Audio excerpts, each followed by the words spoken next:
भारत में इलेक्शन हो चुके, नई हुकूमत आ रही है, क्या कोई अमन का हम उम्मीद रखें? उम्मीद की किरण कोई नजर आती है? ये भारत कैसा मुल्क है यार, इसको पता ही नहीं है इलेक्शन कैसे करवाने, हमसे सीखे।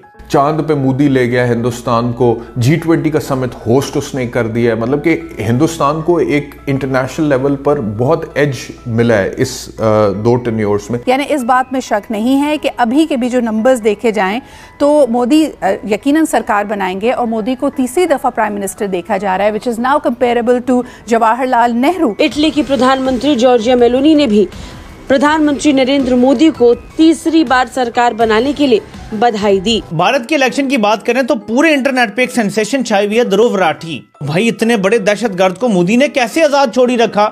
इसके खानदान को नहीं पकड़ा, इसके किसी जानने वाले को नहीं पकड़ा, इसके किसी दोस्त को नहीं पकड़ा, नंगा नहीं किया, ईंटें नहीं लटकाई, उल्टा नहीं लटकाया, मारा नहीं।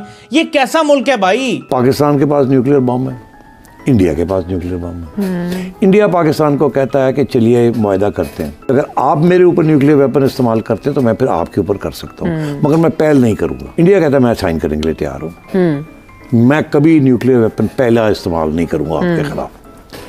पाकिस्तान कहता है मैं नहीं करूँगा साइन। हम होते तो इसको अब तक कीनिया में होता, जर्मनी में होता, बरतानिया में होता, अमेरिका में होता, कनाडा में होता, हम इसको अब तक मार चुके होते। किसी नहर के पास इसकी लाश पड़ी होती पाकिस्तानी होते तो। पाकिस्तान कहता है मैं अगर ये साइन कर दिया कि मैं पहला न्यूक्लियर वेपन इस्तेमाल नहीं करूंगा तो फिर मेरा न्यूक्लियर वेपन तो फारग हो गया, क्योंकि आपके पास ज्यादा पैसे हैं, ज्यादा टैंक्स हैं, ज्यादा जहाज हैं, ज्यादा बहुत बड़ी फौज है, तो वो फिर एक स्टेज ऐसी आ जाएगी 15-20 दिन के बाद ड्यूरिंग अ कन्वेंशनल वॉर कि आप अंदर आ जाएंगे पाकिस्तान में, हमें डिफीट कर दें। नमस्कार दोस्तों, अब इलेक्शन के रिजल्ट पूरी तरह से फाइनल हो चुके हैं, जहां एनडीए अलायंस को 293 सीट्स मिले हैं और ऑपोजिशन अलायंस को 231 सीट्स मिले हैं, जहां अकेले बीजेपी को ही 240 सीट्स मिले हैं। जिसके बाद ये बात कंफर्म हो चुकी है कि फिर एक बार मोदी जी हमारे देश के प्रधानमंत्री बनने वाले हैं। इसके बाद दुनिया भर के काफ़ी सारे बड़े बड़े लीडर्स हमारे प्रधानमंत्री मोदी जी को कॉन्ग्रेचुलेट कर रहे हैं और उनसे कॉल करके बातचीत भी कर रहे हैं। जहां रिसेंटली ही इटली के प्राइम मिनिस्टर जॉर्जिया मेलोनी ने हमारे प्रधानमंत्री मोदी जी को ट्वीट करके बधाइयाँ दी, और इसके साथ साथ रशिया के प्रेसिडेंट व्लादिमीर पुतिन ने भी प्रधानमंत्री मोदी जी को ट्वीट करके कॉन्ग्रेचुलेट किया। और दोस्तों, आप सबको याद होगा कुछ दिन पहले ही जॉर्जिया मेलोनी ने प्रधानमंत्री मोदी जी को G7 मीटिंग के लिए इन्वाइट किया था एज अ चीफ गेस्ट, क्योंकि मोदी जी दुनिया भर के एक बड़े लीडर है और उनके बात सभी देश बड़े गौर से सुनते हैं। तो चलिए इसी पर आगे पाकिस्तानी मीडिया का रिएक्शन देखते हैं। मेरे पाकिस्तानियों, ध्रुव राठी की हम तारीफ तो बड़ी कर रहे हैं कि उसने बड़ा मोदी को टक्कर दी, बड़ी बातें की। इनके आपको पता है कि अगर वो पाकिस्तान में होता तो इस कुर्सी पे बैठा होता। ये वो जादुई कुर्सी है जिस पर इसने बैठा होना था और इसने प्रेस कॉन्फ्रेंस करनी थी और तौबा करनी थी। और अगर ये मुल्क से बाहर होता तो इसके मां बाप में से किसी को उठा लेते, इसकी बहन में से किसी को उठा लेते, इसके भाइयों में से किसी को उठा लेते, इसके रिश्तेदारों को उठा लेते और इससे तौबा करवाते, इसका अकाउंट डिलीट करवाते। ये भारत कैसा मुल्क है यार, इनको समझ ही नहीं है। ये इंतहा पसंद मुल्क है, हमारा दुश्मन मुल्क है। इनको पता ही नहीं है लोगों से डील कैसे करना है। सोशल मीडिया तो दहशतगर्द है, और भाई इतने बड़े दहशतगर्द को मोदी ने कैसे आजाद छोड़ी रखा?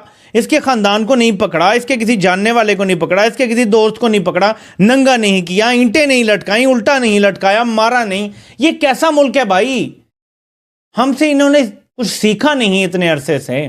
हम होते तो इसको अब तक कीनिया में होता, जर्मनी में होता, बरतानिया में होता, अमेरिका में होता, कनाडा में होता, हम इसको अब तक मार चुके होते। किसी नहर के पास इसकी लाश पड़ी होती पाकिस्तानी होते तो।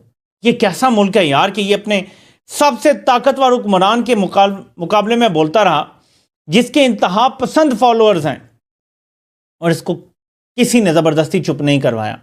किसी ने यूट्यूब को दरख्वास्तें नहीं दी कि इसका चैनल बंद कर दो और यूट्यूब ने बंद कर दिया हो।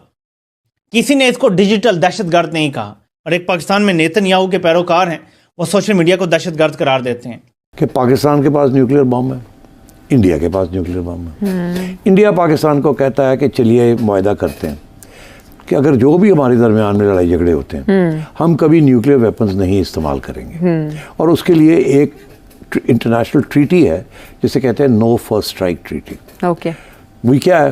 वो ये है कि हम दोनों ये साइन करते हैं कि I will not be the first to use a nuclear weapon, okay. वो कहता है I will not be the first to nuclear weapon. हम हक रखते हैं कि अगर आप मेरे ऊपर न्यूक्लियर वेपन इस्तेमाल करते हैं तो मैं फिर आपके ऊपर कर सकता हूँ, मगर मैं पहल नहीं करूँगा। ठीक, जो भी हो जाए मैं पहल। ठीक है। ठीक, ये एक इंटरनेशनल ट्रीटी है जो कि इंटरनेशनल कम्युनिटी इंडिया और पाकिस्तान को कह रही है कि ये साइन करें। ठीक है। इंडिया कहता है मैं साइन करने के लिए तैयार हूँ, मैं कभी न्यूक्लियर वेपन पहला इस्तेमाल नहीं करूँगा आपके खिलाफ।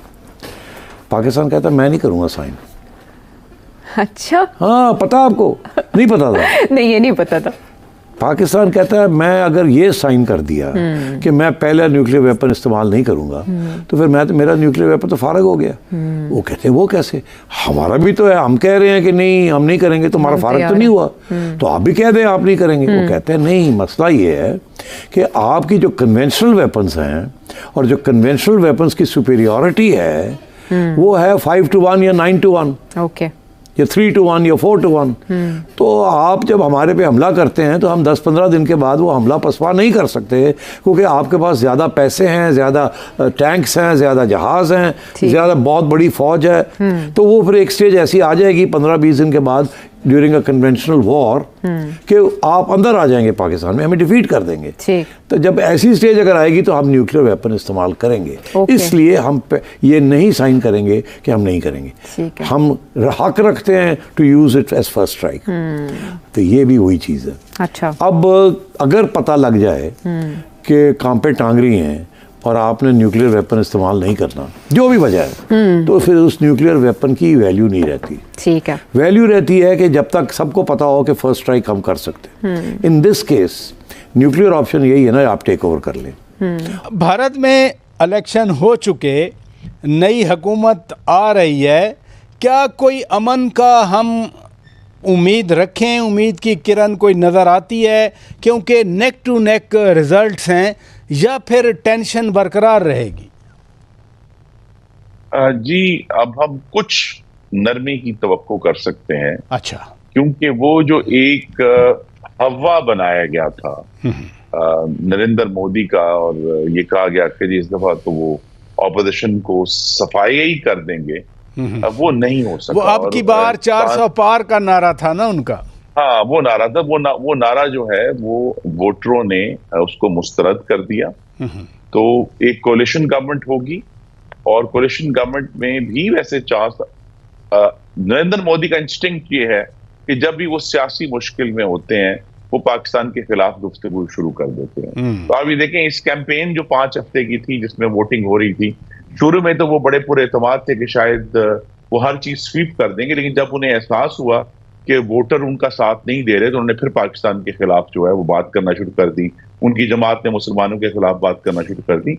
लेकिन 10 साल के बाद हम ये देख रहे हैं कि जिस मुल्क को हम हिंदुस्तान बनता हुआ देख रहे थे बड़ी तेजी से, वो थोड़ा सा उसमें बैक आया और वो इंडिया की तरफ वापस आया।